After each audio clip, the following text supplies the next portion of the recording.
അപ്പം നിങ്ങൾ വീട്ടിൽ കോഴി വളർത്തുന്നുണ്ടോ? എന്നാൽ ഇത് ഒരു സാധനം വാങ്ങി വെച്ചോളിട്ടാ, ഇത് നിങ്ങൾക്ക് ഉപകാരമാവും. ചെറിയൊരു ഇൻക്യുബേറ്റർ 1600 രൂപക്ക് നിങ്ങളെ പരിസരത്ത് ഇത് കൊറിയറായിട്ട് കിട്ടും. 1600 രൂപക്ക് സെമി ഓട്ടോമാറ്റിക് കണ്ടാ, ഇത്രേ ഉള്ളൂ. വളരെ ഈസി ആയിട്ട് തന്നെ നമുക്ക് നല്ല എന്താ വൃത്തിയായിട്ട് കോഴിക്കുഞ്ഞുങ്ങളെ വിരിയിച്ചെടുക്കാം. ചെറിയൊരു ഇൻക്യുബേറ്റർ ഏകദേശം ഒരു 2-3 കോഴിക്ക് അടവെക്കണ മുട്ട ഇതിനകത്ത് വിരിയിച്ചെടുക്കാം. വേറൊരു മോഡല് ബോക്സ് തുറക്കാതെ തന്നെ നമുക്ക് ഇതിനകത്ത് മുട്ട നീക്കി വെക്കാൻ പറ്റുന്നതാണ് സെമി ഓട്ടോമാറ്റിക്. ഇതിന്റെ റേറ്റ് വരുന്നത് കൊറിയർ ചാർജ് അടക്കം 1950 കേട്ടോ. ഇതിനകത്ത് ഇങ്ങനെ വരാം. ഇവിടെ ഈ ലിവർ വലിക്കുമ്പോൾ ഇതിന് മുട്ട അങ്ങോട്ടും ഇങ്ങോട്ടും തിരിയും. പിന്നെ അതേപോലെ തന്നെ ഫുള്ളായിട്ട് ഓട്ടോമാറ്റിക്. നമ്മൾ തിരിക്കൊന്നും വേണ്ട, നമ്മൾ വെള്ളം മുട്ടയും ഇതിലേക്ക് വെച്ചു കൊടുത്താൽ മതി. ഇടക്കൊന്ന് തുറന്നു നോക്കണം കേട്ടോ. ഇതിന്റെ റേറ്റ് വരുന്നത് 3200 കേട്ടോ. 3200 റുപ്യക്ക് നിങ്ങളെ പരിസരത്ത് ഇത് കൊറിയറായിട്ട് എത്തും. സ്ക്രീനിൽ നമ്പർ ഉണ്ടാവും, അപ്പോൾ വിളിക്കാൻ മറക്കണ്ട.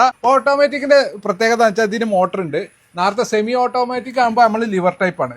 ലിവർ പിടിച്ച് വലിച്ചു കഴിഞ്ഞാൽ അങ്ങോട്ടും ഇങ്ങോട്ടും നൽകും. ഇതിന് ഓട്ടോമാറ്റിക് ഉണ്ട്, അതൊക്കെ ടൈമർ സെറ്റിങ്സ് ഒക്കെ ഉണ്ട് കേട്ടോ. അപ്പോൾ ഫുള്ള് ഡീറ്റെയിൽ ആയിട്ട് നിങ്ങൾക്ക് അറിയണം എന്നുണ്ടെങ്കിൽ നമ്മളെ മജീദ് ഖാൻ്റെ നമ്പർ ഉണ്ടാവും സ്ക്രീനിൽ, അപ്പോൾ വിളിക്കാൻ മറക്കരുത്. എവിടെ വേണമെങ്കിലും കൊറിയറായിട്ട് എത്തിക്കും. ഇത്രയും കുഞ്ഞുങ്ങൾ നമുക്ക് കിട്ടിയിട്ടുണ്ട് കേട്ടോ. ഇത്രയും കുഞ്ഞുങ്ങൾ വിരിഞ്ഞിട്ട്, പക്ഷെ ലാസ്റ്റുള്ള ടീമൊക്കെ ഏതാണ്ട് വിരിഞ്ഞ് ഇറങ്ങുന്ന, ഇത് ഇച്ചിരി വിരിയാൻ ബുദ്ധിമുട്ടുണ്ടായിരുന്ന ഒരു ടീമായിരുന്നു. അതിന് നമ്മളായിട്ട് തുറന്നിറക്കിയതാണ്. ഇതൊക്കെ ഒരു ഭാഗ്യമാണ്. ഇതൊക്കെ നമുക്ക് ആസ്വദിക്കാൻ പറ്റണമെങ്കിൽ, ഇങ്ങനെയൊക്കെ എടുത്ത് എന്താ പറയുക കൊഞ്ചിക്കാൻ പറ്റണമെങ്കിൽ നമ്മളൊരു കർഷകനായിരുന്നിരിക്കും. 10, 12, 28 ദിവസത്തെ കാത്തിരിപ്പിന് ശേഷം എന്താ നമ്മൾ ഇൻക്യുബേറ്ററിൽ വെച്ച താറാവ് മുട്ട വിരിഞ്ഞു കുട്ടികൾ ഇറങ്ങിയിട്ടുണ്ട്. ഇന്നലെ തൊട്ട് വിരിഞ്ഞ് തുടങ്ങിയതാണ്. ഇപ്പം ഇന്ന് എല്ലാം വിരിഞ്ഞ് പൂർത്തിയായിട്ടുണ്ട്. നമ്മൾ 50 മുട്ടയായിരുന്നു ഇൻക്യുബേറ്ററിൽ വെച്ചിരുന്നത്.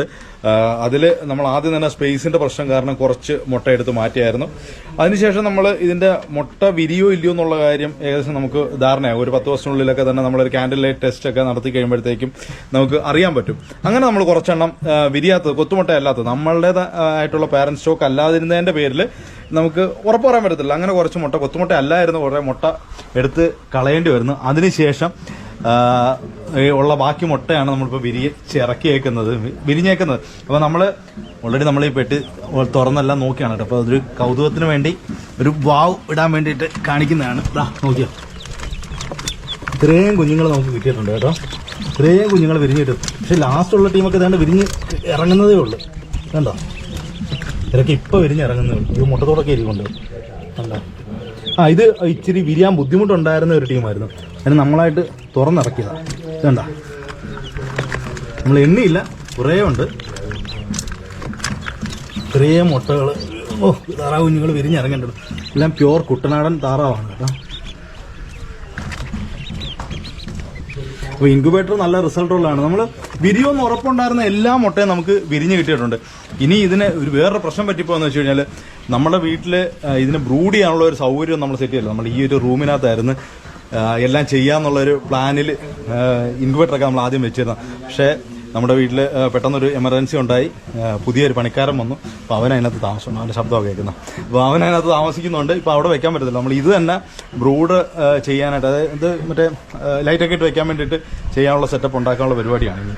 ഇത് തന്നെ ചെയ്യാനുള്ള പരിപാടിയാണ്. അപ്പോൾ കുഞ്ഞുങ്ങളെ ഒന്ന് പറഞ്ഞാൽ ഇവന്മാരി ഈ വയറിൻ്റെ ഒക്കെ ഇടയ്ക്ക് കിടന്ന് കുരുങ്ങി ആ പ്രശ്നമൊക്കെ ഇത് ഇളക്കി മാറ്റാവുന്ന സംഭവം. അപ്പോൾ അത് ഇളക്കി മാറ്റിക്കഴിഞ്ഞാൽ നമുക്ക് ഇതിനകത്ത് തന്നെ സൗകര്യം ഒരുക്കി കൊടുക്കാം എന്ന് പ്രതീക്ഷിക്കുന്നു. കൂടുതലും ചാരത്താറാവുകളാണെന്ന് തോന്നുന്നു കേട്ടോ ഇറങ്ങിയേക്കുന്ന ചാര. ഇതിനകത്ത് ഈ വൈറ്റ് ഷെയ്ഡ് വരുന്നതാണ് മറ്റേ ചെമ്പല്ലി താറാവ് എന്ന് പറയുന്നത്. അതുപോലെ തന്നെ ഈ ചുണ്ട് കണ്ടു, ചുണ്ട് ചോന്നിരിക്കുന്നത് ചെമ്പല്ലി താറാവുകളുടെയാണ്. ഗ്രേ കളർ വരുന്നത് ചാരത്താറാവ്. കൂടുതലും അങ്ങനെയുള്ള താറാവാണ്. പക്ഷെ അത്യാവശ്യം നല്ല ഹെവി സൈസാണ് കേട്ടോ. അത്യാവശ്യം നല്ല സൈസിലുള്ള കുട്ടികളാണ് ഇറങ്ങിയേക്കുന്നത്. പിന്നെ ഒരു ദിവസം കൂടെ കഴിയുമ്പോഴത്തേക്കും ബാക്കിയുള്ള ടീംസ് എല്ലാം കൂടെ ഇങ്ങനെ ആവും. സ്റ്റാർട്ടർ ഫീഡൊക്കെ കൊടുത്ത് നമുക്ക് എടുക്കാം അല്ലേ.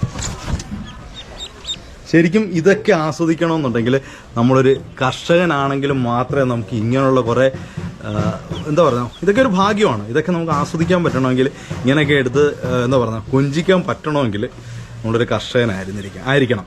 ഇപ്പോൾ നമുക്ക് ഇതുപോലെ വിരിക്കാൻ പറ്റിയ ഇൻക്യുബേറ്ററൊക്കെ നമ്മൾ നേരത്തെ ഒരാളുടെ നിന്ന് മേടിച്ചതിൻ്റെ വീഡിയോയുടെ അപ്ഡേഷനാണ് സംഭവം. അവരുടെ തന്നെ ഇൻക്യുബേറ്ററാണ്. ഇപ്പോൾ മജീദ് എന്ന് പറയുന്ന ഒരു പിള്ളേരുടെ നിന്നാണ് നമ്മൾ ഇൻക്യുബേറ്റർ എടുത്തിരുന്നത്. ഇൻക്യുബേറ്റർ നമ്മൾ ഡിസ്മാൻഡിൽ ചെയ്ത് ഇടയ്ക്ക് എൻ്റെ ആ ഓട്ടോമാറ്റിക് സെറ്റപ്പാണ് ഇത്. അപ്പോൾ ഇത് ഇനിയെല്ലാം ഇനി അടുത്ത് വെക്കുന്നതിന് മുമ്പ് ഇതെല്ലാം ഒന്ന് വൃത്തിയാക്കണം. എന്തായാലും നമ്മളതങ്ങ് ഇളക്കി ഇനി ഇത് വൃത്തിയാക്കി മുട്ടത്തോടെല്ലാം പിറക്കി ഇത് ക്ലീൻ ചെയ്യുന്ന ഒരു ടാസ്ക് തന്നെ. കാരണം ഇത് ക്ലീൻ ചെയ്ത് വെച്ചില്ല എങ്കിൽ എന്താ പറയുന്നത്, ഇതിന് അസുഖങ്ങൾ ഉണ്ടാകാനുള്ള സാധ്യത വളരെ കൂടുതലാണ്. നമ്മൾ കുട്ടികളെ മുട്ടത്തോടും പെറുക്കി മാറ്റി ക്ലീൻ ചെയ്തിട്ട് ഇത് തന്നെ നമുക്ക് ബ്രൂഡിങ്ങിന് വേണ്ടിയിട്ട് ഉപയോഗിക്കാം. നമുക്ക് ഇവരെ ഒന്ന് എണ്ണി മാറ്റാം, എത്ര എണ്ണം ഉണ്ടോ നോക്കണം അല്ലേ. 2 5 7 10 12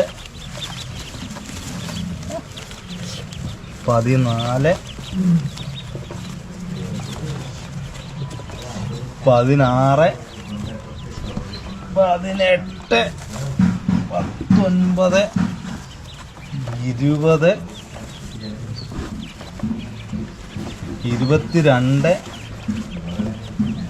22 24 25. ഇത് രക്ഷപ്പെടാൻ ചാൻസ് ഉണ്ടെന്ന് തോന്നുന്നില്ല കേട്ടോ. ഇത് നമ്മൾ പൊളിച്ചെടുത്തതാണ്, അതിൻ്റെ തോട് പൊളിച്ചെടുത്തതാണ്, ഭയങ്കരമായിട്ട് ഇറങ്ങാൻ പറ്റാതിരുന്നിട്ട് അങ്ങനെ പൊളിച്ചെടുത്തത്. അതുകൊണ്ട് ഇനി ഇത് രക്ഷപ്പെടുമായിരിക്കും. നോക്കാം. ഇത് എത്ര വരെ എണ്ണ?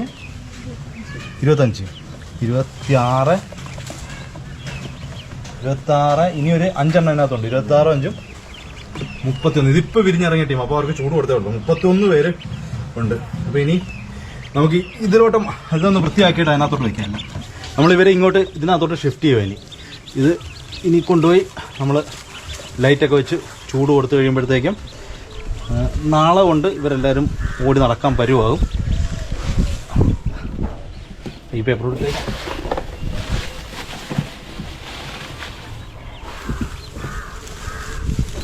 ഓക്കെ. നമുക്ക് ഇനിയിപ്പോൾ വീടിനകത്തോട്ട് കയറ്റി വയ്ക്കാം.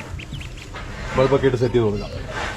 കുറച്ചു ദിവസം മുമ്പ് നമ്മൾ ഏതാണ്ട് ഒരു 20ഓളം മുട്ടകൾ ഇൻക്യുബേറ്ററിൽ വിരിയിക്കാൻ വെച്ചിരുന്നു. അതിന്റെ റിസൾട്ട് എന്തായെന്ന് നോക്കാം. 20 ദിവസത്തിന് ശേഷം നമ്മുടെ ഇൻക്യുബേറ്റർ തുറന്നു നോക്കിയപ്പോൾ കണ്ട കാഴ്ച, രാവിലെ കോഴിക്കുഞ്ഞിന്റെ കരച്ചിൽ കേട്ട് നോക്കിയപ്പോൾ ഒരെണ്ണം വിരിഞ്ഞതായി കണ്ടു. ഏതാണ്ട് 1 മണിക്കൂർ കൂടെ കഴിഞ്ഞ് നോക്കിയപ്പോൾ ദേ രണ്ടാമത്തെ കുഞ്ഞ് വിരിഞ്ഞിട്ടുണ്ട്. സമയം അങ്ങനെ മുന്നോട്ട് നീങ്ങിക്കൊണ്ടേയിരുന്നു. ഇതിനിടയ്ക്ക് നമ്മുടെ ഇൻക്യുബേറ്ററിനുള്ളിലെ മുട്ടകളും വിരിഞ്ഞും കൊണ്ടേയിരുന്നു. പിന്നെ വൈകുന്നേരമായപ്പോഴേക്കും 20ൽ 13 മുട്ടകളും വിരിഞ്ഞിട്ടുണ്ട്. ഇനി വിരിയാനുള്ള മുട്ടകൾക്കുള്ളിൽ നിന്നും നമ്മുടെ കോഴിക്കുഞ്ഞുങ്ങൾ പുറത്തേക്ക് ഇറങ്ങാനുള്ള തയ്യാറെടുപ്പിലാണ്. എന്തായാലും നമ്മുടെ മജീദ് ഖാന്റെ ഇൻക്യുബേറ്റർ സംഭവം സൂപ്പറാണ്. റിസൾട്ട് നോക്കിയിട്ട് സാധനം വാങ്ങാന്ന് പറഞ്ഞ ചങ്ങായിമാരെല്ലാം ചാടി കയറി ഓർഡർ ചെയ്തോളൂ. പിന്നെ കഴിഞ്ഞ വീഡിയോയിൽ നമ്മുടെ കഴുകനാശാത്തി കയ്യിലേക്ക് മുട്ടയിട്ടത് എഡിറ്റിംഗ് ആണെന്ന് കുറച്ചുപേര് കമന്റ് ചെയ്തിരുന്നു. അവർക്ക് വേണ്ടിയാണ് ഈ ഒരു ക്ലിപ്പ് വീണ്ടും പോസ്റ്റ് ചെയ്യുന്നത്. അപ്പോൾ വീഡിയോ ഇഷ്ടപ്പെട്ടാൽ സപ്പോർട്ട് ചെയ്യാൻ മറക്കല്ലേ.